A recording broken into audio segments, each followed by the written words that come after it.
চায়নাতে এই মুহূর্তে আমার মেইন বিজনেস হচ্ছে লজিস্টিক সাপোর্ট। এখানে আমাদের রেজিস্টার্ড কোম্পানিতে আমরা এলসি রিসিভ করি। হোল ওয়ার্ল্ড হচ্ছে অনলাইন বেস। যে প্রোডাক্ট নিয়ে বিজনেস করতে চান সেই প্রোডাক্টগুলো ফার্স্ট শুরু করবেন, এটা নিয়ে অ্যানালাইসিস করবেন। 20% 30% মার্কেট ধরতে পারবেন বা সেল করার ক্যাপাসিটি এখন 8-4 লাখ টাকা দিয়েই শুরু করতে পারবেন। যদি ল্যাঙ্গুয়েজ সে শিখে তাহলে তার জন্য তো একটা বেনিফিট আছে। মানে এক কথা হচ্ছে চায়নার যে কোনো পোর্ট থেকে আমরা আপনার শিপমেন্ট করে দিতে পারি।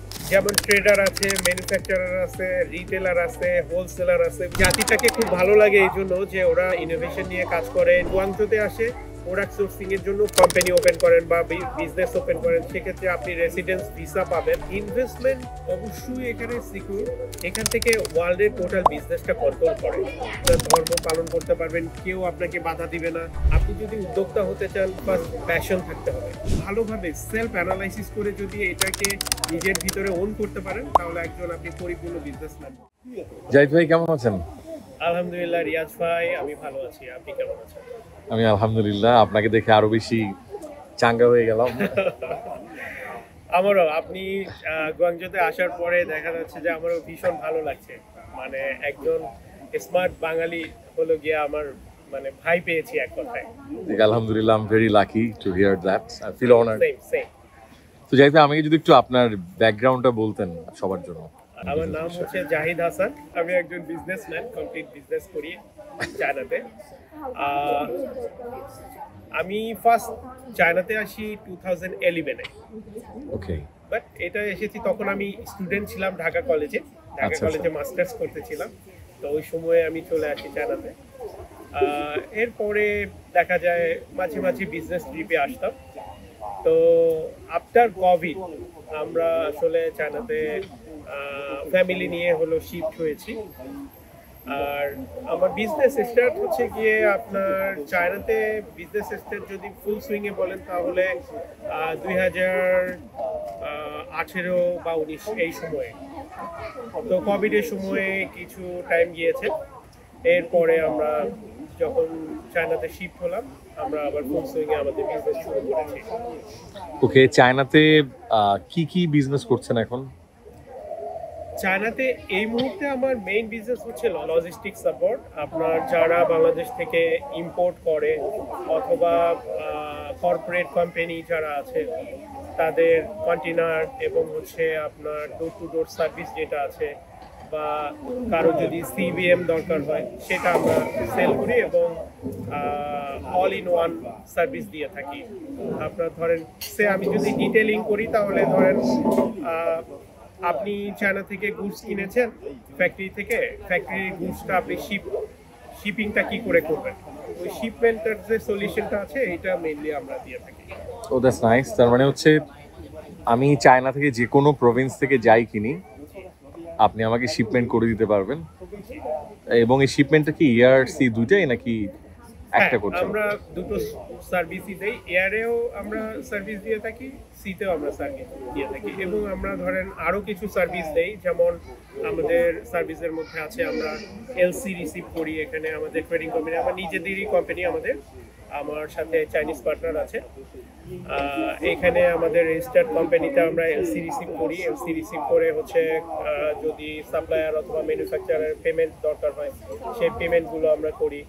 তো আমরা ধরেন আপনার যদি এখানে ফ্যাক্টরি থেকে আপনারা গুডস কিনেন, সেই গুডসগুলো ইনস্পেকশন করা, কোয়ালিটি কিউসি করা এবং হচ্ছে এই চায়না পার্টের যেই ধরনের সমস্যাগুলো আপনি ধরেন ফিল করবেন বা করতে পারেন সেই ধরনের প্রবলেমগুলো আমরা সলভ করি এবং আমরা চিটাগং পোর্ট পর্যন্ত আমরা এই প্রোডাক্টগুলো আপনার পৌঁছে দেই। এর পরের যে সার্ভিসটা আছে, ধরেন কেউ চাচ্ছে যে হ্যাঁ চিটাগং পোর্টে হচ্ছে সিএনএফ এর প্রবলেম থাকতে পারে অথবা কারো এক্সপিরিয়েন্স কম থাকতে পারে, সেই ক্ষেত্রে আমরা দেখা যায় যে তাদেরকে গুডস ক্লিয়ার করার বিষয়ে আমরা হেল্প করে থাকি। আচ্ছা, এখানে একটা জিনিস একটু বলি আমার এক্সপেরিয়েন্স থেকে যেটা আমি দেখি আর কি। আমরা যারা বাংলাদেশে আছি, চায়নাতে তো আসলে নতুন নতুন অনেক প্রোডাক্ট আসে এবং একই প্রোডাক্ট অনেক ফ্যাক্টরি তৈরি করে। তো আমাদের একটা বড় সমস্যা হয় প্রথমে সোর্সিং, যে আমি অ্যাকচুয়াল সোর্স থেকে প্রোডাক্ট পাচ্ছি কিনা, অথবা আমি যার কাছ থেকে প্রোডাক্ট নিতে চাচ্ছি সে অ্যাকচুয়াল সাপ্লায়ার কিনা, আবার সে আমাকে প্রোডাক্টটা ঠিকভাবে সাপ্লাই করবে কিনা, সেটা কমপ্লাই করে কিনা। এই জায়গাগুলো সম্পর্কে যদি আপনি একটু আপনার অনেক দিনের এক্সপেরিয়েন্স যেটা আছে একটু শেয়ার করতেন আমাদের সাথে। এটা তো আসলে যারা বাংলাদেশ থেকে প্রোডাক্ট কিনে তাদের কমন প্রবলেম। ওকে, অ্যাকচুয়ালি হচ্ছে ধরেন এখানে কিছু ব্যারিয়ার আছে, সেটা হচ্ছে এখানে কমিউনিকেশনের যে বিষয়টা থাকে, ধরেন চাইনিজ ল্যাঙ্গুয়েজের যে বিষয়টা থাকে, তো ল্যাঙ্গুয়েজ ব্যারিয়ারের কারণে অনেক সময় আপনার সাপ্লায়ার হচ্ছে ইংলিশ জানে না, তাদেরকে চাইনিজে আপনার বোঝানো কঠিন হয়ে যায়। আবার তারা হচ্ছে আমাদের মাদার টাং যেটা বাংলা ল্যাঙ্গুয়েজটা জানে না, তো সেই ক্ষেত্রে দেখা যায় কমিউনিকেশনে প্রবলেম হয়। তো আপনি একটা প্রোডাক্ট যখন সোর্সিং করবেন, ধরেন আপনি একজন সাপ্লায়ারকে পেলেন, বাট আপনার প্রোডাক্টের ডিটেইলটা তাকে হয়তো বোঝাতে পারলেন না। তো সেই ক্ষেত্রে আমরা যেটা করি সেটা হচ্ছে আমাদের অফিসে হচ্ছে একটা চাইনিজ টিম আছে, যে টিম হচ্ছে আপনি যদি আমাকে প্রোডাক্টের একটা কোয়ারি দেন, যে সে ফর এক্সাম্পল আপনার একটা আইটেম লাগবে, সেই আইটেমের একটা পিকচার অথবা হচ্ছে ডিটেলটা আমাকে দেন, কোয়ান্টিটি দিলে আমরা আপনাকে আইটেমের হচ্ছে প্রাইস, এর হচ্ছে shipping cost, delivery time, quality, এগুলো সবগুলো হচ্ছে কি আপনাকে ক্লিয়ার করে দিতে পারবো। এবং সোর্সিং এর ক্ষেত্রে যেটা করি সেটা হচ্ছে ধরেন এখানে চায়নাতে যেহেতু চাইনিজরা সোর্সিং করে, তো এখানে চায়নাতে দেখা যায় অনেক ধরনের অ্যাপস আছে, ম্যানুফ্যাকচারিং যেই যারা করে তাদের জন্য আলাদা হচ্ছে গিয়ে একটা প্ল্যাটফর্ম আছে, যারা ট্রেডিং করে তাদের একটা প্ল্যাটফর্ম আছে। তো দেখা যায় যে ওরা ঠিকই হচ্ছে গিয়ে তাদের কোর ম্যানুফ্যাকচারারকে খুঁজে বের করে হচ্ছে আপনার প্রোডাক্টটা সোর্সিং করে, এবং সোর্সিং করে আপনাকে বেস্ট প্রাইসটা হয়তো দিতে পারবে। তার মানে আপনার কাছ থেকেও আমরা ইনশাল্লাহ সোর্সিং এর যদি প্রয়োজন হয়, যারা ভিডিওটা দেখছে তারা আপনার সাথে যোগাযোগ করতে পারবে ইনশাল্লাহ। অ্যাকচুয়ালি সোর্সিং অবশ্যই করতে পারবে, কারণ হচ্ছে গিয়ে সোর্সিংটা অ্যাকচুয়ালি আমরা এই সাপোর্টটা দেই এই কারণ হচ্ছে ধরেন বাংলাদেশ থেকে যারা নতুন বিজনেস শুরু করবে, নিউ এন্টারপ্রেনার, হ্যাঁ, তাদের যেটা হয় তাদের হয়তো বা এক্সপিরিয়েন্স কম, তো তাদের দেখা যায় যে তারা প্রোডাক্ট সোর্সিং এর ক্ষেত্রে অনেক সময় অনেক ধরনের তাদের ভুল হতে পারে। তো এটা ফার্স্ট আমরা শুরু করি, সোর্সিংটা আমরা প্রফেশনালি শুরু করি। সোর্সিং এর পরে আমাদের দেখা যায় যে আপনি ধরেন একটা গুডস সোর্সিং করে দিলাম, তো সোর্সিং করে দিলেই আসলে প্রবলেমটা সলভ হয় না। তখন আমরা দেখলাম যে আমরা যদি এলসি রিসিভ এবং হচ্ছে যদি আমাদের অ্যাডভান্স দেওয়া লাগে, কোনো ধরনের এগ্রিমেন্ট করা লাগে, এবং হচ্ছে গিয়ে দেখা যায় যে লজিস্টিক কোনো সাপোর্ট লাগে, সেইটা কাস্টমারের দরকার হয়। এই ধারাবাহিকতায় একের পর এক এই সাপোর্টগুলো তৈরি করা আর কি। ওকে, এখানে যেহেতু একটু যদি জানি, ফর এক্সাম্পল আমাদের নতুন অন্টারপ্রেনার, বিশেষ করে আপনি তো জানেন হচ্ছে আমি একটা ইউনিভার্সিটিতে আছি, তো ইউনিভার্সিটি টিচার হিসেবে আমাকে প্রায় একটা প্রশ্ন স্টুডেন্টরা করে যে স্যার আমি তো বিজনেস করতে চাই চায়নার সাথে, কিন্তু লিঙ্কটা আসলে কিভাবে চায়না এবং বাংলাদেশে হয় সেটাই স্যার আমি জানি না। অথবা আরেকটা প্রশ্ন করে যে স্যার আমার কতটুকু ক্যাপিটাল নিয়ে এই বিজনেসটাতে নামা উচিত, এটা যদি একটু জাহিদ একটু ধারণা দিতেন। অ্যাকচুয়ালি আপনার ফার্স্ট কোশ্চেন হচ্ছে চায়নাতে লিঙ্ক আপ করার বিষয়। এখন তো ধরেন হোল ওয়ার্ল্ড হচ্ছে গিয়ে অনলাইন বেস, এইটা হচ্ছে গিয়ে ধরেন আলিবাবা অথবা হচ্ছে গিয়ে চাইনিজ কোনো ওয়েবসাইট দিয়ে, বা হচ্ছে বিভিন্ন এক্সিবিশনে অ্যাটেন্ড করা, অথবা হচ্ছে বাংলাদেশে যদি কেউ প্রফেশনালি এটা করে সেই ধরনের সার্ভিস দেওয়া, বা বাংলাদেশে যদি কেউ ট্রেনিং করায় বা এই ধরনের কোনো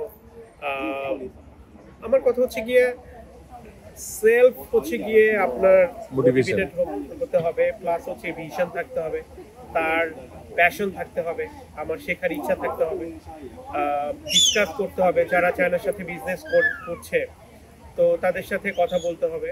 আই হোপ যে এটা দিয়ে হয়তো তার কিছুটা এক্সপিরিয়েন্স হবে, তারপরে যদি সুযোগ হয় তাহলে তো চায়নাতে আসবে, একবার দুবার ঘুরে গেলে হয়তো বা আরও কিছু এক্সপিরিয়েন্স হবে। এটা হচ্ছে ফার্স্ট বিষয়, শুরু করবে এবং কতটুকু ক্যাপিটাল লাগবে। অ্যাকচুয়ালি ক্যাপিটালের বিষয়টা হচ্ছে আপনি কোন ধরনের বিজনেস করবেন এবং হচ্ছে আপনার বিজনেসের পরিসরটা কত। তো আমি যদি ধরেন একদম ছোট করে বলি যে আপনি শুরু করবেন, তো আপনি ধরেন 50,000 টাকা দিয়েও শুরু করতে পারেন। বা টাকা ছাড়াও শুরু করতে পারেন। ধরেন সে একজন ইম্পোর্টার, সে প্রোডাক্ট ইম্পোর্ট করছে চায়না থেকে। আপনি কি করলেন, ইম্পোর্টারের কাছ থেকে প্রথমে প্রোডাক্টটা নিয়ে আপনার মার্কেটটা ক্রিয়েট করেন, কারণ হচ্ছে সেলসটা ইম্পর্টেন্ট। অর আপনি যে প্রোডাক্টটা নিয়ে বিজনেস করবেন, এই বিজনেসটা হচ্ছে কি ইম্পর্টেন্ট, এটা আপনি বুঝতেছেন কিনা। আপনি ধরেন এখানে 5 লাখ 10 লাখ বা 1 কোটি আরো বেশি টাকা ইনভেস্ট করে ফেললেন, বাট আপনি অ্যাকচুয়াল বিজনেসটা এবং মার্কেট সেলসটা বুঝতে পারছেন না, তাহলে আপনার জন্য অ্যাকচুয়ালি যত ইনভেস্টমেন্টই করেন না কেন, বিজনেসটা আলটিমেটলি আপনি হয়তো করতে পারবেন না। তো সেক্ষেত্রে দেখা যায়, আমি যেটা মনে করি বা আমার জন্য আমি যদি বলি যে আমি কি মনে করি, তো সেক্ষেত্রে আপনার বিজনেসটা ফার্স্ট হচ্ছে গিয়ে আপনি যে প্রোডাক্ট নিয়ে বিজনেস করতে চান সেই প্রোডাক্টগুলো ফার্স্ট শুরু করবেন, এটা নিয়ে অ্যানালাইসিস করবেন, মার্কেট দেখবেন, এবং তারপরে আপনার যখন সে 20% 30% মার্কেট আপনি ধরতে পারবেন বা সেল করার ক্যাপাসিটি মনে করবেন যে আমার ক্যাপাসিটি এখন আছে, আমি এই প্রোডাক্টটা নিয়ে আসলে সেল করতে পারবো, তখন আপনি হয়তো 2-4 লাখ টাকা দিয়েই শুরু করতে পারবেন প্রাইমারি স্টেজে। ওকে, দ্যাটস নাইস। আচ্ছা, আরেকটা জিনিস আমি একটু জানি, আপনি যেটা একটু আগে বলছিলেন যে চায়নাতে ল্যাঙ্গুয়েজ ব্যারিয়ার অনেক হাই।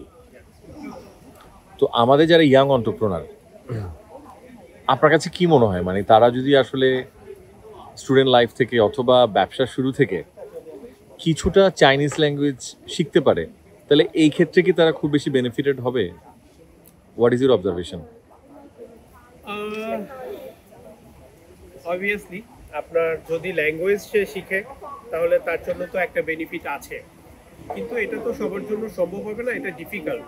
চাইনিজ ল্যাঙ্গুয়েজ শেখাটা হয়তো বা একটু কঠিন হবে, কারণ এটা এনভায়রনমেন্টের বিষয় আছে। তারপরে যদি কেউ সুযোগ থাকে ল্যাঙ্গুয়েজ কোর্স করতে পারে, ঢাকা ইউনিভার্সিটিতে তো একটা ভাষা ইনস্টিটিউট আছে, ওখানে করে নিতে পারে। বাট এখন যেটা হয়, যেমন বিভিন্ন অ্যাপস আছে, ট্রান্সলেটর আছে, ইউজ করা যায়। সো আই হোপ যে এটা যদি সে ইউজেসগুলো জানে, কি করে হচ্ছে গিয়ে আপনার অ্যাপস ইউজ করতে হয়, কমিউনিকেট করতে হয়, এই জিনিসগুলো যদি সে শিখে, আই হোপ যে তার জন্য এটা ইজি হবে, তখন ল্যাঙ্গুয়েজ না শিখলেও কোনো প্রবলেম নেই। তার মানে ল্যাঙ্গুয়েজ হলে অ্যাডেড অ্যাডভান্টেজ হতে পারে, বাট না হলে এই যুগে আর সমস্যা নেই, right right. Because easy to translate everything, right?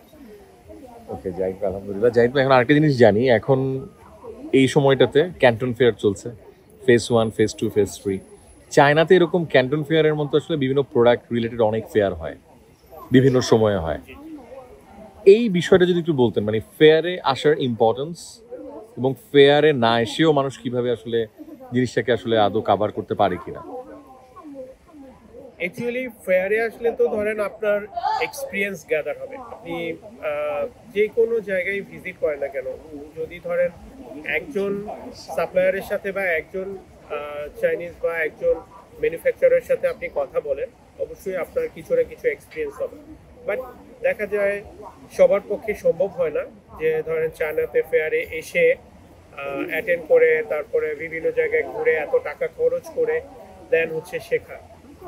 সেক্ষেত্রে আমি মনে করি যে ফার্স্ট তার শুরু করতে হবে হচ্ছে কোনো একজন ধরেন ইম্পোর্টার অথবা আমাদের মতো যারা আছে, যারা হচ্ছে বিজনেসে বিভিন্ন ধরনের সলিউশন দিয়ে থাকে। ধরেন আমরা যেমন আপনার সোর্সিংগুলো করে দিচ্ছি, প্লাস হচ্ছে গিয়ে shipment, door to door service করে দিয়ে দিচ্ছি, আপনার পেমেন্টের জন্য আমরা হেল্প করছি। সো এই ধরনের ধরেন আমাদের মতো যারা কাজ করে তাদেরকে ধরেন ফার্স্ট চুজ করতে পারে, তার মাধ্যমে ধরেন চায়নাতে আসলো, দেখলো, ঘুরলো, তারপরে সে নিজেই ডিসাইড করবে। বাট আই হোপ যে শুরুটা হচ্ছে গিয়ে অত বেশি টেনশন না করে শুরু করাটা জরুরি, ইজিলি যাতে শুরু করা যায় এবং সহজে যাতে শুরু করতে পারে সেই দিকটা আসলে খেয়াল রাখা উচিত, কারণ সময় খুব ইম্পর্টেন্ট।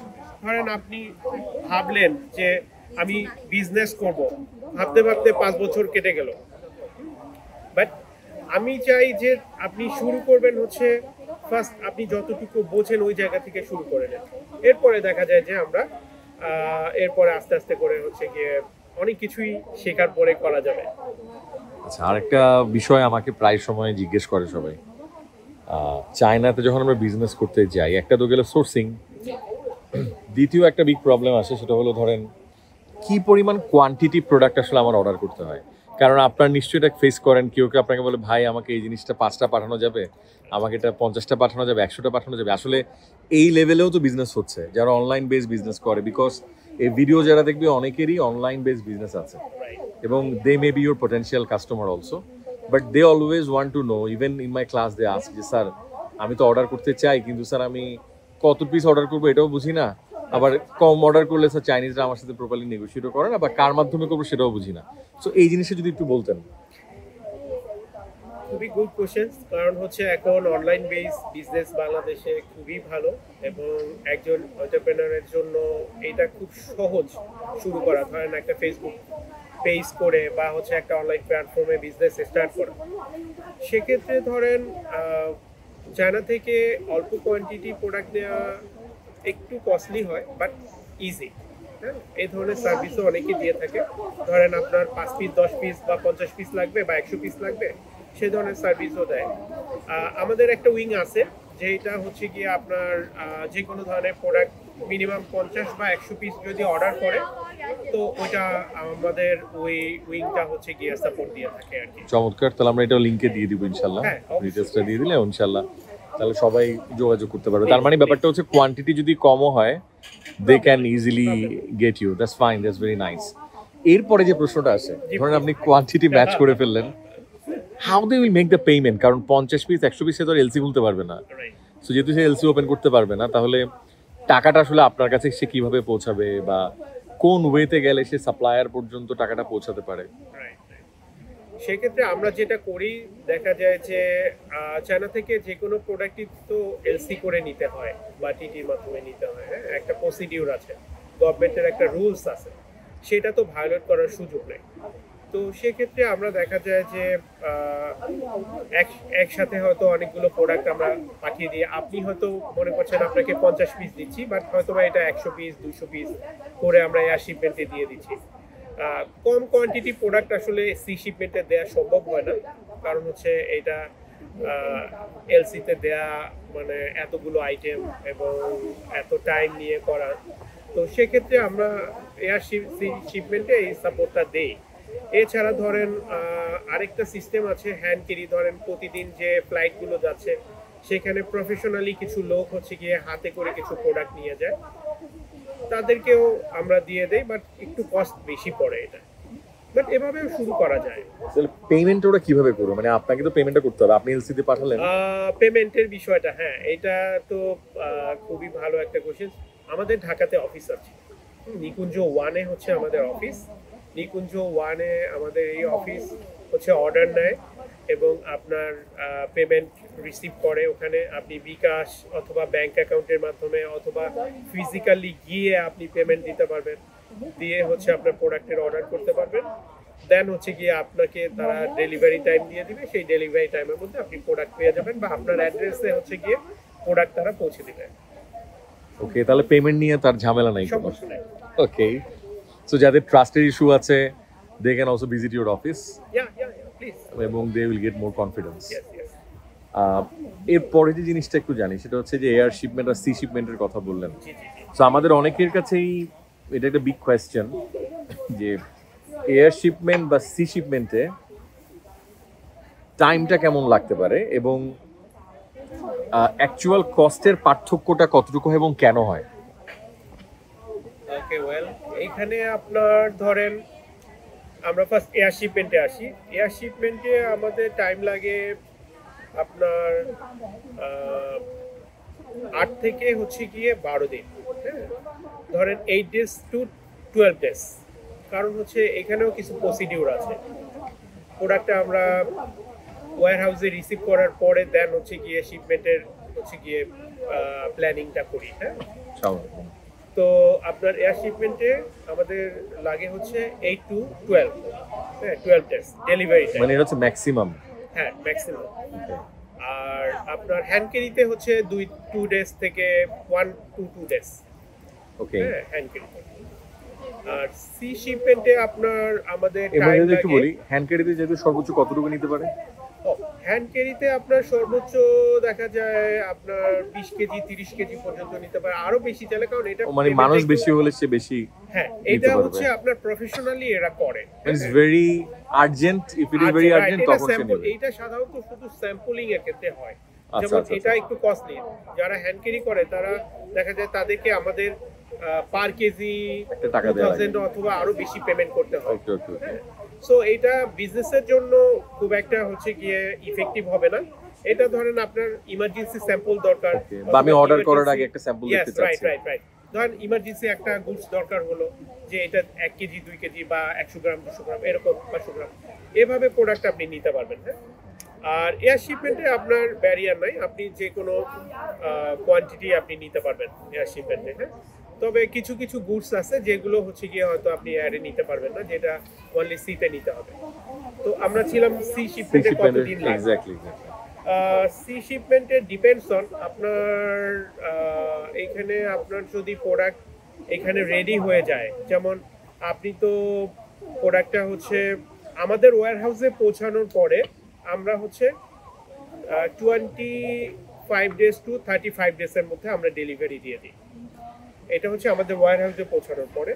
আর যদি অর্ডার থেকে হয় তাহলে আমরা ফ্যাক্টরি থেকে ডেলিভারি টাইমটা নিয়ে নেই, ডেলিভারিটা প্রোডাকশন টাইম প্লাস হচ্ছে গিয়ে আপনার সি শিপমেন্টের ডেলিভারি টাইম। তো অ্যাকচুয়াল এখন আমরা শিপমেন্টের টাইমটা হচ্ছে ধরেন এখান থেকে যখন ভ্যাসেলটা ছেড়ে যায়, সেখান থেকে ধরেন গুয়াংজো থেকে নাংশা পোর্ট থেকে যদি আমি চিটাগং করি তাহলে দেখা যায় এটা 9 ডেজ টু 10 ডেজ লাগে। বাট এটার আগে হচ্ছে গিয়ে আপনার কিছু প্রিপারেশন আছে, যেমন ধরেন এটাকে হচ্ছে প্রথমে আপনার রুলস ইনস্পেকশন হয় চায়না পোর্টে, তারপরে হচ্ছে আপনার লোডিং আনলোডিং এর বিষয় আছে, তারপরে ইটিডি আপনার কবে হচ্ছে ভ্যাসেলের ডেট আছে। সবসময়ই হচ্ছে গিয়ে কমন প্রতিদিনই আপনি ভ্যাসেল পাচ্ছেন না, বুঝতে পারছেন? তো এটা আমরা কত তারিখে কন্টেনার বুক করতে পারছি, কি কি গুডস আছে। তো আমরা সাধারণত যদি সহজ করে বলি যে সি শিপমেন্টে আমরা 25 ডেজ থেকে 35 ডেজের মধ্যে আমরা কমপ্লিট হচ্ছে গিয়ে ওয়্যারহাউস ডেলিভারি বা আচ্ছা। তার জায়গাতে ডেলিভারি দিতে সি পারি। শিপমেন্টের জন্য মিনিমাম কোয়ান্টিটি কতটুকু অর্ডার করতে হবে বা কতটুকু? সি শিপমেন্টে Product আমরা থাকা এখন উচিত। যেটা করছি সেটা হলো 500 কেজি থেকে যত প্লাস যত টন, মানে মিনিমাম 500 কেজি লাগবে। Minimum 500 KG. আর যদি সিবিএম হয় তাহলে দেখা যায় 1 সিবিএম 1 সিবিএম পর্যন্ত আমরা মিনিমাম ধরি, যে 1 সিবিএম থেকে যত সিবিএম হয়। তো একটা 20 ফিট কন্টেনারে ধরেন আপনার 28 to 30 সিবিএম পর্যন্ত যায়, আর 40 ফিট হাই কিউতে ধরেন 58 অথবা হচ্ছে 55 সিবিএম এর মতো গুডস আমরা দিতে পারি। আর টনের হিসাবে ধরেন 20 ফিট কন্টেনারে আমরা দেখা যায় এখানে আপনার 23 টনের মতো দিতে পারি। আর হচ্ছে 40 ফিট কন্টেনারে আমরা, এটা ডিপেন্ডস অন গুডস কত টন, হ্যাঁ টন গুডস আমরা দিতে পারবো, হয়তোবা আপনার 30 প্লাস হচ্ছে গিয়ে দেওয়া যায়। আচ্ছা, যেমন আপনি বলছিলেন হচ্ছে শিপমেন্টটা গুয়াংজো নাংশা পোর্ট থেকে হলে এই অবস্থা। এখন আমার প্রোডাক্ট তো হতে পারে নিম্বোতে, আমার প্রোডাক্ট হতে পারে সাংহাইতে, সেই ক্ষেত্রে আসলে ব্যাপারটা কি ঘটে? ধরেন সিএমএন হতে পারে, আপনার শ্যানডং এর প্রোডাক্ট হতে পারে, সাংহাই পোর্টে হতে পারে, সেনজিন পোর্টে হতে পারে। হ্যাঁ, তো আমাদের যে লজিস্টিক সাপোর্ট হচ্ছে গিয়ে আপনার হোল চায়নাতেই। আমরা মানে আমরা যদিও গুয়াংজোতে কোম্পানি, বাট আপনি যদি চান আপনার গুডস হচ্ছে গিয়ে জিজিয়াং এর নিম্বো থেকে শিপমেন্ট হবে, নিম্বো থেকে আমরা শিপমেন্ট করে দিতে পারবো। আপনার শ্যানডং থেকে যদি হয় সেটা করে দিতে পারবো। এরপরে যদি আপনার সাংহাই পোর্ট থেকে হয় সেটা আমরা করে দিব, সেনজিন থেকে হলে সেনজিন, গুয়াংজো থেকে, মানে এক কথায় হচ্ছে চায়নার যে কোনো পোর্ট থেকে আমরা আপনার শিপমেন্ট করে দিতে পারবো। আচ্ছা, দ্যাটস নাইস। আরেকটা জিনিস একটু জানি যাবে, সেটা হলো মানে পুরো চায়নাতে আমি যতটুকু আমার এক্সপিরিয়েন্স হয়েছে আর কি বিজনেস করতে গিয়ে, যে এক একটা প্রভিন্স এক একটা বিষয়ে এক্সপার্ট। যে আমার প্রোডাক্টটা বেস্ট প্রোডাক্ট আমি আসলে কোন প্রভিন্সে হয় এটা আমি কিভাবে ধারণা পাইতে পারি? ওকে ফাইন, এখানে বিষয়টা হচ্ছে আপনার ফার্স্ট আপনার যেই প্রোডাক্ট, হ্যাঁ প্রোডাক্ট আপনাকে ধরেন সে প্রোডাক্ট অনুযায়ী যদি আপনি চিন্তা করেন, তাহলে আপনি যদি সোর্সিং করেন, ফার্স্ট যদি কমন প্রোডাক্ট চিন্তা করেন তাহলে আপনাকে আইদার গুয়াংজো অর ইউকে আপনি ফার্স্ট চিন্তা করতে পারেন। যদি আপনার কোনো ধরনের গিফট আইটেম, অন্য আপনার ধরেন হাউস হোল্ড অথবা হচ্ছে গিয়ে দৈনন্দিন জীবনে যেমন আমরা যেটা দেখি ইলেকট্রনিক্স বা কম্পিউটার আইটেমের জন্য সবাই গুয়াংজো বা সেনজেন চলে যায়। সেনজিনে যায়, আমি এটাই বলছিলাম যে কম্পিউটার বা ইলেকট্রনিক্স আইটেমের জন্য আপনার সেনজিন, লাইটিং অথবা অন্য বিষয়ের জন্য দেখা যায় যে জংশন, আপনি বিল্ডিং ম্যাটেরিয়ালের জন্য আপনি যদি যান তো বিল্ডিং ম্যাটেরিয়ালসের জন্য ফুশান, তো আপনি যদি ধরেন চকবাজারের আইটেম অথবা আরও কিছু চিপার প্রোডাক্ট চিন্তা করেন তাহলে ইউ, তারপরে আপনার ধরেন কার্টেন অথবা হচ্ছে গিয়ে বেডশিট অন্য জিনিসের জন্য আপনি যেতে পারেন হচ্ছে আপনার হাংজো। হ্যাঁ, ফেব্রিকের জন্য আপনি যেতে পারেন হলো শাওসিং অথবা জিয়াংসু ওই দিকটায়। ভারী মেশিনারিজ, লিফট, এলিভেটর, জেনারেটর, এটার জন্য আপনি যেমন যেতে পারেন শিয়ামেন অথবা হচ্ছে গিয়ে শ্যানডং মেশিনারিজের জন্য। এরপরে হচ্ছে জিয়াংসু, তারপরে সাংহাই যেতে পারেন মেশিনারিজের জন্য, ভারী ইন্ডাস্ট্রির জন্য। এটা ডিপেন্ড করে যে ধরেন আপনি যদি ইন্ডাস্ট্রি করেন বা ইন্ডাস্ট্রিয়াল মেশিনারিজ লাগবে সেটার জন্য আপনি সাংহাই অথবা জিয়াংসু। এরপরে যদি আপনি ইন্ডাস্ট্রিতে ছোট মেশিনারিজ ইউজ করেন সেটার জন্য আপনি শ্যানডং, জিনান, হোনান এই জায়গাগুলোতে যেতে পারেন। তারপরে আপনি যদি ইলেকট্রনিক্স ডিভাইস অথবা সোলার এগুলো নিয়ে তাহলে ডংওয়ান, ফুশান অথবা সেনজিন, এই এরকম করে আপনি মানে সিটিগুলো সিলেক্ট করতে পারেন। বাট ফার্স্ট আপনাকে যদি ধরেন বিগ কোয়ান্টিটি হয় অবশ্যই আপনার প্রফেশনাল একজনের সাপোর্ট লাগবে, কারণ হচ্ছে চায়নাতে এসে এটা খুব ডিফিকাল্ট। আপনাকে প্রাইসগুলো হলো গিয়ে ফার্স্ট বোঝা, আপনার হয়তো বা একটা টার্গেট প্রাইস থাকতে পারে, ওটা যদি ধরেন আপনি আমার সাথে ডিসকাস করলেন বা আমাদের মতো যারা সার্ভিস দিচ্ছে তাদের সাথে ডিসকাস করলেন, তো দেখা যাবে যে আপনাকে হয়তো বা ওই আপনার টার্গেটেড প্রাইসের মধ্যে হচ্ছে গিয়া তারা প্রোডাক্টটা সোর্সিং করে দেবে। আর যারা সোর্সিং করে তাদেরকে আপনি অবশ্যই আপনি দুটো বিষয় ক্লিয়ার করে দেবেন যে আপনি আমার প্রোডাক্ট সোর্সিং করলে অবশ্যই আপনার রেসপন্সিবিলিটিতে আপনার প্রোডাক্টটা বাংলাদেশে পৌঁছাবে, আমি অন্য কোনো রেসপন্সিবিলিটিস নেব না, আমি পেমেন্ট এবং অন্য টার্মসগুলো কমপ্লিট করে দিব, বাকিটা হচ্ছে চাইনিজ পার্টে আপনি হচ্ছে গিয়া টোটাল দায়িত্বটা নিয়ে কাজ করবেন। ওকে, তার মানে একটা বিষয় হচ্ছে উনি সোর্সিং যদি করে দেয় তাহলে উনি দায়িত্ব নিয়ে বাংলাদেশে আমাকে পাঠাবে। আরেকটা বিষয় হচ্ছে গিয়ে ধরেন সে আপনি যখন প্রোডাক্টটা হচ্ছে গিয়ে তাকে সোর্সিংয়ে দিবেন তখন প্রাইসের যে বিষয়টা থাকে, পেমেন্টের বিষয়টা থাকে।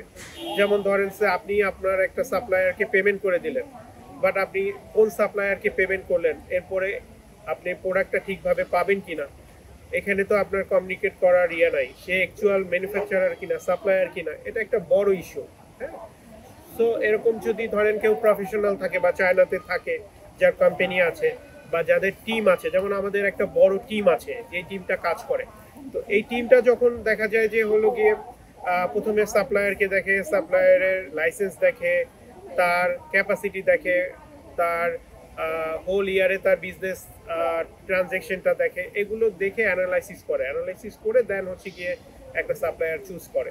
এবং আমরা যেমন একটা বড় অর্ডার নিলে ধরেন এক কন্টেনার প্রোডাক্ট হলো, এই কন্টেনারের অর্ডারটা দেখা যায় যে আমরা কি করি, ইনস্পেকশন করি।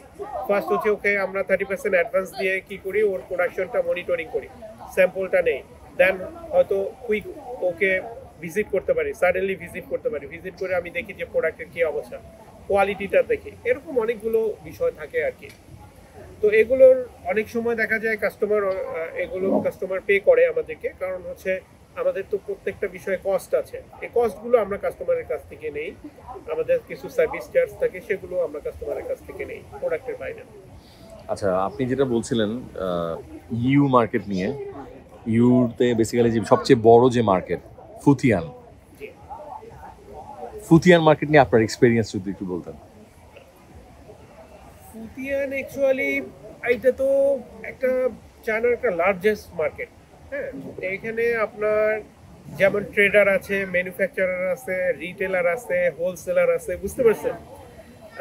মানে ফুতিয়ানে আপনি তো গিয়েছেন, আপনি জানেন যারা ফুতিয়ানে এর আগে গিয়েছে ইউতে, অ্যাকচুয়ালি ধরেন ওটা একটা এক্সিবিশন। হ্যাঁ, ওখানে ধরেন আপনি প্রোডাক্টের A to Z পাবেন। হ্যাঁ, আপনি কম দামি প্রোডাক্ট বলেন, বেশি দামি প্রোডাক্ট বলেন, বা যে কোনো ধরনের প্রোডাক্টের, কারণ এটা হচ্ছে গিয়ে ধরেন ওই মার্কেটটা যদি 5 ফ্লোর হয়, প্রত্যেকটা ফ্লোরে হচ্ছে গিয়ে সেক্টর ভাগ করা আছে, কোন প্রোডাক্টটা কোন জায়গায় পাবে, এবং দেখা যায় যে আপনার টার্গেটেড প্রাইসে হচ্ছে গিয়ে পেয়ে যাবেন হয়তো বা ওখানে। বাট ওখানে যেটা হয় সাধারণত ওখানের ওই প্রভিন্সে, যেমন জিজিয়াং এর যে প্রোডাক্টগুলো হয় এটা মূলত একটু চিপার এবং কোয়ালিটিটা খুব একটা ভালো হয় না, বুঝতে পারছেন? তো আমি সাজেস্ট করব যারা বিজনেস করবে বা নতুন করে শুরু করবে তাদের কোয়ালিটি, যাদের চিন্তা যে আমি কোয়ালিটি প্রোডাক্ট নিব এবং প্রাইসের জন্য, তাদের হয়তো বা গুয়াংজোতে আসা ভালো। গুয়াংজোর আশেপাশে অনেকগুলো মার্কেট আছে, হোলসেল মার্কেট আছে, সেগুলোকেও দেখতে পারে। আর ফুটিয়ানে অবশ্যই যাবে, কারণ হলো ওখানে গেলে তার একটা এক্সপিরিয়েন্স হবে, কিছু সাপ্লায়ারদের পাবে। সো কিছু প্রোডাক্টের জন্য ফুটিয়ানে যাওয়া যায়। বাট যারা ধরেন বড় ইন্ডাস্ট্রিতে, মানে ইন্ডাস্ট্রি নিয়ে কাজ করছে বা তাদের প্রোডাক্টগুলোর কোয়ালিটির বিষয় থাকে, ফুটিয়ানে আসলে খুব বেশি ম্যানুফ্যাকচারার নাই, ওখানে ট্রেডার এবং হচ্ছে গিয়ে সাপ্লায়ার বেশি। তো ম্যানুফ্যাকচারারকে পেতে হলে আপনাকে ফ্যাক্টরি ভিজিট করতে হবে বা এক্সিবিশনে অ্যাটেন্ড করে আপনাকে ম্যানুফ্যাকচারার খুঁজতে হবে। এখন কেউ যদি প্রথমে যদি গুয়াংজোতে, বাংলাদেশ থেকে ডিরেক্ট গুয়াংজো আসা যায়, তো আমি গুয়াংজোতে নামলাম, গুয়াংজোতে আসলে কি কি টাইপের মার্কেট আছে? গুয়াংজোতে তো যদি আপনি বলেন তো সব ধরনের মার্কেট আছে এখানে। আপনার যদি গার্মেন্টস সেক্টর বলেন, আমাদের তো লার্জেস্ট সেক্টর গার্মেন্টস, তো গার্মেন্টসের জন্য ধরেন এখানে চৌগাতে মার্কেট আছে, গার্মেন্টস অ্যাক্সেসরিজ আছে, ফেব্রিক আছে এখানে। এরপরে যদি আপনি হাউস হোল্ড আইটেমের জন্য বলেন, সেইটা হাউস হোল্ড আইটেমের জন্য, ইলেকট্রনিক্সের জন্য মার্কেট আছে। তারপরে হচ্ছে গুয়াংজো আসলে মিক্স, আমি আমি লাস্টে 2 দিন আগে ব্যাগের মার্কেটে আসলে আমি গিয়ে দেখলাম যে যারা ব্যাগ নিয়ে কাজ করে, সো মেনি অপশনস। ঘড়ির মার্কেটে ঘড়ির এত অপশন, জুতার মার্কেটে জুতার এত অপশন, মানে it's huge, actually huge collection. এবং মাঝে মাঝে অবাক লাগে যে এত ডিফারেন্সিয়েশন আসলে আর আসে কিভাবে।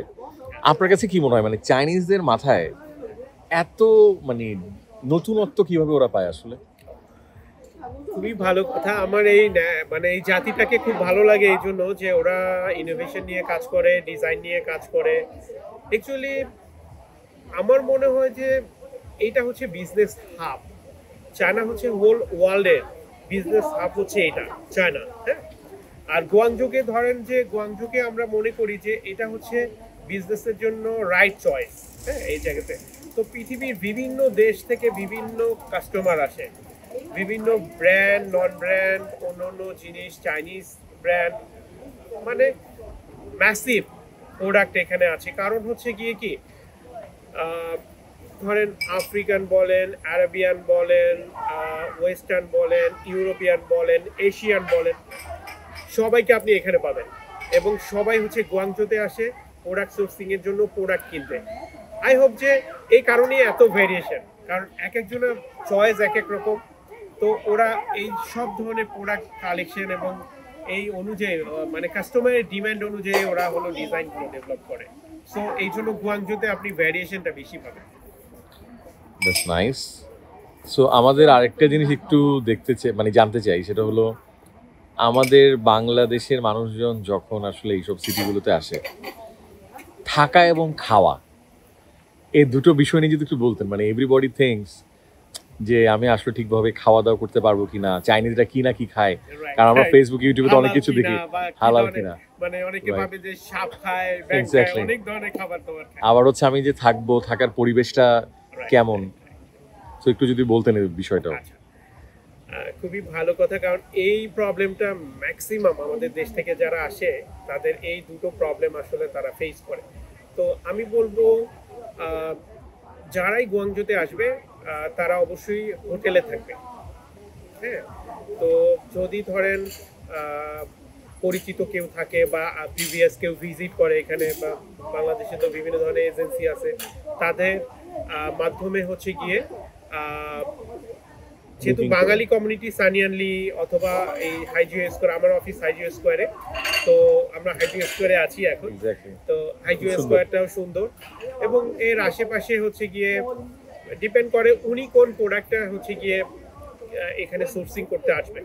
তো ওই প্রোডাক্টের বিষয় যদি ধরেন সে একটু অ্যানালাইসিস করে তাহলে হচ্ছে গিয়ে আপনার ওই প্রোডাক্টের মার্কেটটা কোথায় সেই অনুযায়ী সে হোটেলটা ঠিক করতে পারবে। তো আমি সাজেস্ট করি হোটেল, কারণ হচ্ছে এখানে কিছু বাঙালি গেস্ট হাউস আছে বাট এটা ইলিগাল। এটা সাধারণত এই বাঙালি গেস্ট হাউসে চাইনিজ গভর্নমেন্ট নাইট হোল্ড করা বা থাকাটা পারমিট করে না। হ্যাঁ, সো আমি এই ঝামেলা এড়ানোর জন্য আমি বলবো যে তারা যেন যে কোনো একটা হোটেলে থাকে। হ্যাঁ, এখানে বিভিন্ন রেঞ্জের হোটেল আছে, ধরেন আপনি 100 RMB থেকে শুরু করে আপনার 5 স্টার হোটেল 500, 700, 1000 RMB পর্যন্ত আছে। তো আপনার যতটুকু ক্যাপাসিটি সেই অনুযায়ী আপনি হোটেল চুজ করতে পারেন। তো এই ধরনের কোনো ইয়ে লাগলে আমরা যে কোনো একটা লিংক আপনাকে দিয়ে দিতে পারি, তাদের সাথে হয়তো কন্ট্যাক্ট করলে তারা এই সলিউশনটা দিতে পারবে। ওকে, ট্রাভেল এজেন্সির কোনো লিংক বা কোনো কিছু আমরা দিয়ে দিতে পারি। ভিসার জন্য যদি কোনো প্রবলেম থাকে ভিসাও হয়তো বা তারা করে দিতে পারবে। হ্যাঁ, এটাও আমরা করে দিতে পারবো। আর একটা বিষয় হচ্ছে ফুডের বিষয়টা তো এখানে একটু আছে, বাট আমি অনেস্টলি বলি চায়নাতে আসলে এক একটা প্রভিন্সে এক এক রকম ফুড। তো যেটা আমরা বাইরে থেকে জানি যে ওরা বিভিন্ন ধরনের খাবার খায় যেটা আমরা খেতে পারি না, এরকম আসলে নট লাইক দ্যাট। অ্যাকচুয়ালি আসলে ওদের কালচার এবং ওদের ফুড হাইজেনিক এবং হচ্ছে গিয়ে হেলদি। হ্যাঁ, এবং ওরা খুব কনসাস তাদের ফুডের ব্যাপারে। তো সেক্ষেত্রে আমাদের মুসলিমদের জন্য যেটা হয় হালাল হারামের একটা বিষয় থাকে। তো এখানে অনেক ধরনের মুসলিম রেস্টুরেন্ট আছে, ধরেন চাইনিজ মুসলিমদের রেস্টুরেন্ট আছে লাঞ্চোলামিয়া, যেটা চাইনিজ মুসলিম রেস্টুরেন্ট, হালাল লেখা থাকে। তো ওইটা খুঁজে যদি খেতে পারে ওখানে নির্দ্বিধায় সে খেতে পারবে, ওটা হালাল। এছাড়া মানে যদি এরপরে ম্যাকডোনাল্ডস, KFC-তে খেতে পারবে। স্থানীয়লি আশেপাশে কিছু বাঙালি হোটেল আছে, ইন্ডিয়ান হোটেল আছে, আরবিয়ান হোটেল আছে, টার্কিশ হোটেল আছে, রেস্টুরেন্ট আছে, এগুলোতে মানে খেতে পারবে। আমার ধারণা যে খাবারের যে প্রবলেমগুলো ছিল এগুলো এখন আর অত বড় বিগ ইস্যু না এখানে। তারপরে ধরেন চায়নাতে আসলে তো কোনো একজন কন্ট্যাক্ট পারসন তার দরকার হবে। ধরেন সে আপনি যদি আসেন, আপনি আসলেন, আপনি আমার সাথে কন্ট্যাক্ট করলেন, বা একজন ক্লায়েন্ট আসলো সে একজনকে কন্ট্যাক্ট করবে। তো আমাদের সাথে যদি কন্ট্যাক্ট করে তো আমরা তাদেরকে সাজেস্ট করব কিভাবে খাবে, কোথায় থাকবে, বা কোন মার্কেটে যাবে, কিভাবে সে সাপ্লায়ারদের সাথে কথা বলবে বা তার অর্ডারটা করবে। সে যদি আমাদের সাথে কাজ করে তাহলে সেইগুলো আমরা টেক কেয়ার করে নিই। আচ্ছা, এখানে একটা ইম্পর্টেন্ট কোয়েশ্চেন যেটা আমি এটা আমার সারাউন্ডিংয়ে প্রায় দেখছি, সেটা হলো সবাই বিদেশ যেতে চায়। বিদেশ বলতে কিন্তু চায়নাকে কেউ কনসিডার করে না, সবাই USA, কানাডা অথবা ইউরোপিয়ান কোনো কান্ট্রি, এবং ইভেন বিজনেসের জন্য চিন্তা করে দুবাই।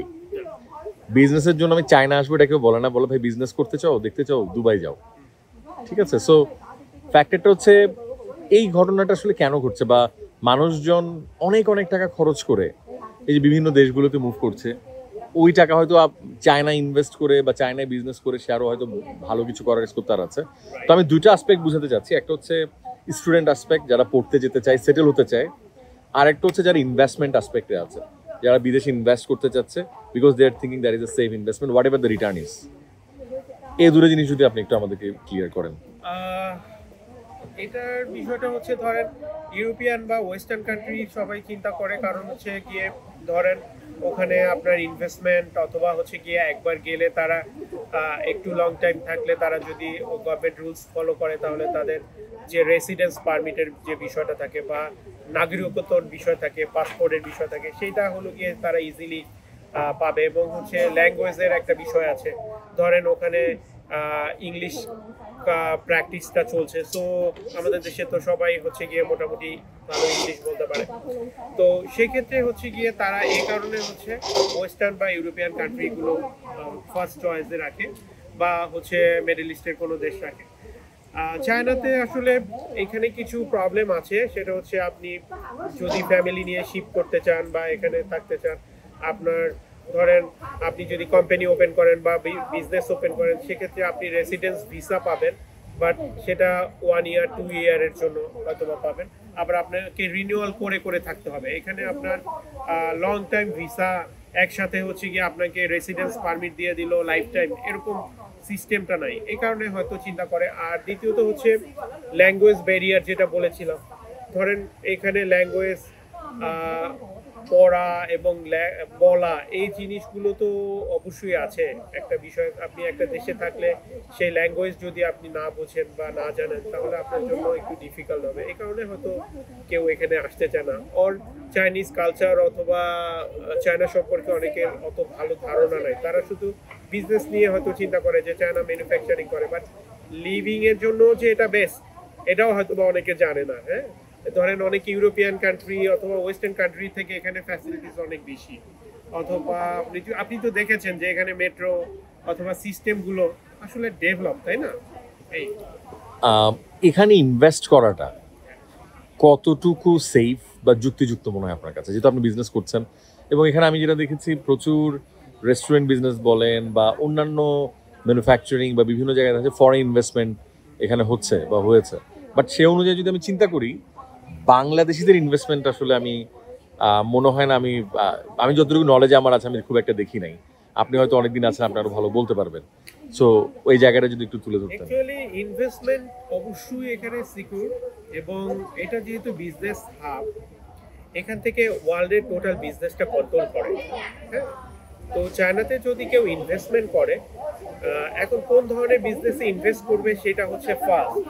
সে যদি এখানে ম্যানুফ্যাকচারিং ইউনিট করে তাহলে তার র ম্যাটেরিয়াল এবং অন্যান্য ফ্যাসিলিটিস তার জন্য একদম ওপেন, তাকে ইম্পোর্ট করে নিয়ে করতে হচ্ছে না। যদি সে ট্রেডিং করে অথবা সে রেস্টুরেন্ট করে বা অন্য কোনো ইনভেস্টমেন্ট করে, সেটা আই হোপ যে এটা রিটার্ন খুব তাড়াতাড়ি আসবে। অন্য অন্য দেশের থেকে আমার মনে হয় এটা মানে অনেক ক্ষেত্রেই ভালো। এখন ডিপেন্ড করে কোন সেক্টরে সে ইনভেস্টমেন্টটা করবে আর কাদের মাধ্যমে ইনভেস্টমেন্ট করবে। তো একটা সময় ছিল আসলে এরকম প্রফেশনাল কোম্পানি ছিল না, যে বা তাদের কানেকশন ছিল না বা তাদের সেই ইনফরমেশনগুলো তাদের কাছে ছিল না, যেটা ধরেন ইউএসএ, কানাডা বা ইউরোপিয়ান কান্ট্রিগুলোতে আপনি বাংলাদেশে বসেই কন্ট্যাক্ট করে ওদেরকে পেয়ে যাবেন এবং আপনি এখানে বসেই হচ্ছে গিয়ে আপনার এই সিকিউর করতে পারবেন। বাট চায়নাতে দেখা যায় এই ধরনের ইনফরমেশনগুলো তাদের কাছে নাই, এই কারণে হয়তো বা ইন্টারেস্টেড না। বাট এখন প্রফেশনাল কোম্পানি আছে, আপনার যদি প্রয়োজন হয় বা কারো প্রয়োজন হলে আমি দিয়ে দিব, অসুবিধা নেই। চমৎকার চমৎকার একটা বিষয়। আমাদের আরেকটা বিগ কনসার্ন থাকে বাংলাদেশিদের, আমরা সবাই মুসলিম কান্ট্রিগুলোতে যেতে চাই ধর্মীয় চর্চা বা কালচারাল আসপেক্ট থেকে। চায়নায় আপনি ফ্যামিলি নিয়ে আছেন, সো কালচারাল ইস্যুটা আমাদের জন্য কতটুকু পজিটিভ বা ব্যারিয়ার কি না আদৌ, সেটা একটু জানতে চাচ্ছি। চায়না অ্যাকচুয়ালি চায়নাতে আপনার ধর্ম পালনে, মানে আপনি যে কোনো ধর্মেরই হোক, মুসলিম হোক, হিন্দু হোক, বৌদ্ধ, খ্রিস্টান, যে কোনো ধর্মের হোক, আই হোপ যে এখানে কোনো ব্যারিয়ার নাই। আপনি আপনার ধর্ম পালন করতে পারবেন, কেউ আপনাকে বাধা দিবে না। আপনি যদি এই রেস্টুরেন্টে বসে নামাজ পড়েন, এই রাস্তায় বসে হচ্ছে গিয়ে আপনি নামাজে পার্টি লিস্টে নামাজ পড়েন, কেউ আপনাকে বাধা দিবে না, কেউ আপনাকে বলবে না। বাট মানে নয়েজ করা যাবে না, ডিস্টার্ব করা যাবে না। বাট আপনি মানে আপনার ধর্ম পালনে এই গভর্নমেন্ট অথবা কেউ সবাই রেসপেক্ট করবে, বাট আপনাকে কোথাও কোনো বাধা দিবে না। আমরা এখানে আছি, আমরা তো মানে এখানে মসজিদে যাচ্ছি, নামাজ পড়ছি, বা আপনার যে কোনো জায়গায় আমাদের ফেস্টিভ্যালগুলো পালন করছি, কোনো প্রবলেম নাই। আই হোপ যে আমরা আরো অনেক সময় দেখা যায় মুসলিমরা যখন একসাথে হই বা বাঙালি কমিউনিটি যখন একসাথে হই, তখন আমরা মানে আমাদের বিভিন্ন প্রোগ্রাম করি। সো এটা আমার কাছে মনে হচ্ছে গিয়ে খুবই ভালো, খুবই ভালো, কোনো সমস্যা নেই। আর একটা বিষয় হচ্ছে এবার আমি চায়না আসতে গিয়ে যেটা দেখলাম, চাইনিজ গভর্নমেন্ট আমাদের বাংলাদেশিদেরকে খুব চেক করছে খুব ভালো। এবং আমি আরেকটা এক্সপিরিয়েন্স যেমন শুনলাম, এমনও হয়েছে হোটেল উঠলো, পুলিশ এসে হোটেলে চেক করলো আসলে হোটেল উঠেছে কিনা, এরপরে হয়তো বা তাদেরকে হোটেলে পাই নাই, এরপরে হোটেলে বলে গেল যে ওরা আসলে যেন অবশ্যই থানায় দেখা করে যায়, এবং থানায় গিয়ে হাজিরা দিয়ে আসতে হয়েছে। সো এই বিষয়টা আসলে কেন ঘটলো, এবং এটা থেকে আসলে আমাদের নিজেদের প্রোটেক্ট করার ওয়েটা কি যখন আমরা এখানে ঢুকবো, চায়নাতে যখন আসবো? অ্যাকচুয়ালি চাইনিজ গভর্নমেন্ট সিকিউরিটির ব্যাপারে এখন অনেক কেয়ারফুল। আপনি দেখবেন যে আপনার ইমিগ্রেশন থেকে শুরু করে ওদের সিস্টেমটা অনেক ডেভেলপ করে নিয়েছে। এবং চায়নাতে দেখা যায় যে প্রচুর ফরেনার আসে, তো নট অনলি দ্যাট যে শুধু বাংলাদেশি, অন্য দেশের অনেক লোক আসে। তো যেখানে অনেক ফরেনার আসে, কিছু অকারেন্স তো হতেই পারে। এগুলো প্রোটেকশনের জন্যই মেইনলি তাদের এই সিকিউরিটি সিস্টেমটা। আর বাংলাদেশের বিষয়টা হচ্ছে ধরেন বাংলাদেশের অনেক এক একজন এক এক রকম তো বিজনেস বা এক একজন রকমের চিন্তা চেতনা নিয়ে আসে। যদি কেউ ইলিগাল চিন্তা করে বা এরকম কোনো ঘটনা হয়তো বা ঘটতে পারে যে কারণে হয়তো বা স্ট্রিক্ট হয়েছে গভর্নমেন্ট, বাট ধরেন সানিয়ানলি বা এর আশেপাশে বাঙালি বা ইন্ডিয়ানরা বেশি থাকে, আফ্রিকানরা থাকে, তো ওই জায়গাটা একটু রিস্ট্রিক্টেড বেশি। কারণ হচ্ছে আপনার কিছু কিছু বিষয় এখানে আছে যেগুলো তারা নিজেরাই হয়তো মানে তাদের এই ইয়েগুলো নষ্ট করে দিয়েছে। তাই হোপফুলি এটা মানে বেশি দিন হয়তো থাকবে না। সবাই আমাদের যারা বাঙালিরা আসে তারা যদি একটু রুলস রেগুলেশনসগুলো ফলো করে এবং হচ্ছে গিয়ে এখানে লগুলো বুঝে এবং এখান থেকে যে ইলিগাল জিনিসগুলো আছে সেগুলো না করে, আই হোপ যে এগুলো আর কখনো আমাদের ফেস করতে হবে না।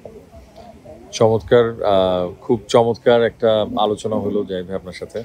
অনেকগুলো জিনিস জানলাম, যদিও আসলে এত অল্প সময়ে আরো অনেক বিষয় জানার আছে, এত অল্প সময় সব কভার করা পসিবল না।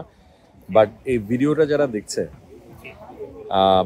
তাদের উদ্দেশ্য করে একজন উদ্যোক্তা হিসেবে, একজন এন্টারপ্রেনার, আপনি আলহামদুলিল্লাহ বিজনেস করছেন অনেক লম্বা সময়, আপনার জায়গা থেকে তাদের জন্য কি মেসেজ আছে? এখানে ভিডিও যারা দেখছেন এখানে অনেক এক্সপেরিয়েন্সড মানুষও আছেন, আবার একদম নতুন উদ্যোক্তাও আছেন, আবার এমনও আছেন যারা উদ্যোক্তা হতে চান কিন্তু হয়তো স্বপ্ন দেখছেন এখনো শুরু করেন নাই।